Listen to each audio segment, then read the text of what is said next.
আসসালামু আলাইকুম, কেমন আছেন সবাই? আলহামদুলিল্লাহ। আজকে আমার একটা ইচ্ছা ছিল সব সময় যে সাকিব ইয়ানদের সাথে মুভি দেখবো। আজকে সেই ইচ্ছাটা অ্যাটলিস্ট পূরণ হলো।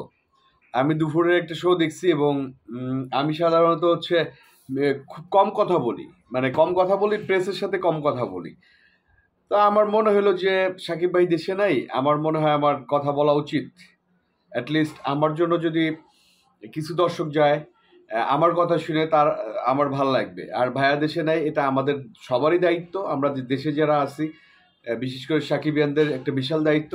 তারা তো উৎসব, আমি খুব প্লিজড যে দেখলাম যে সেখানে একই রঙের আহ, পাঞ্জাবি পায়জামা পরা, ঢোল বাজাচ্ছে, উৎসব উৎসব পরিবেশ। তো মামুন ভাই বলছিল যে 10টায় যাবে, তাই আমি বললাম যে আমি তাহলে দুপুরে শো যাই।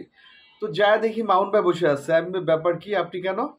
তো বললো যে ভাই সকালে শো নাই, 10টার শো নাই। তো ভালো হলো, আমি এক ঝাঁক সাকিবিয়ানদের সাথে ছবিটা দেখলাম এবং ভীষণ তৃপ্তি নিয়ে চলে আসলাম। সিনেমাটা কেমন এটা তো আসলে বলা যাবে না, কারণ এগুলা হলে যেয়ে দেখতে হবে। তবে শুধু এটুকুই বলি, সাকিব ভাইয়ের যে ভেরিয়েশন দেখলাম, মাশাল্লাহ, আল্লাহ বাঁচায় রাখুক ওনাকে।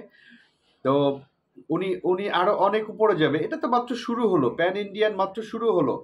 22টা দেশে চলতেছে, চলতে থাকুক, এটা নন স্টপ চলতে থাকুক। এবং আমি ওইখানে প্রেসে একটা কথা বলছি যে আমাদের দেশে অনেকেই আছে স্টার, বিগত দিনে superstar, but one of the best হচ্ছে শাকিব খান। এটা কেউ রাগ করলে করুক, না করলে না করুক। আমার যেটা মনে হয়, যেমন বলিউডে অমিতাভ বচ্চন থেকে আমার কাছে রণবীর কাপুরকে বেশি ভালো মনে হয়, রণবীর কাপুরের ভেরিয়েশনটা বেশি ভালো মনে হয়।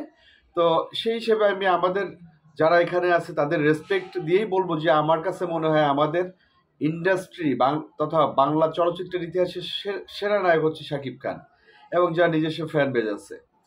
কি যে একটা হুড়স্থুল অবস্থা, হল উড়াই নিয়ে যেতেছে ভাই। আমি বের হইতে পারি না।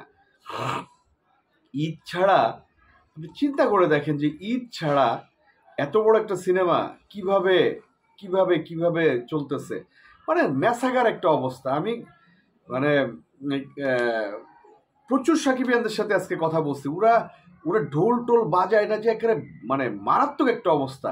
এবং যেটা বলতে চাই, মধুমিতা, মানে আমি জানি না কাউন্টার কতক্ষণ থাকে বা না থাকে, কাউন্টার উড়াই নিয়ে যেতেছে ভাই, কাউন্টার উড়াই নিয়ে যেতেছে। এবং সাকিবিয়ানরা মানে ঈদ ছাড়া ঈদের খুশি, ঈদের খুশি। আজকের কথা, ঢাকা শহরের অধিকাংশই কম্প্যাক্ট, মানে ভিড়, প্রচুর ভিড়, এত ভিড় হয়েছে যে টিকিট সোল্ড আউট, টিকিট পাওয়া যাচ্ছে না। এভাবে চলতে থাকুক। সাকিব সাকিবিয়ানরা বা অন্যান্য দর্শকরা ঈদ ছাড়া ঈদের আমেজ উপভোগ করতেছে দরদে। ধন্যবাদ। কে কখন দেখতে যাবেন জানায়েন।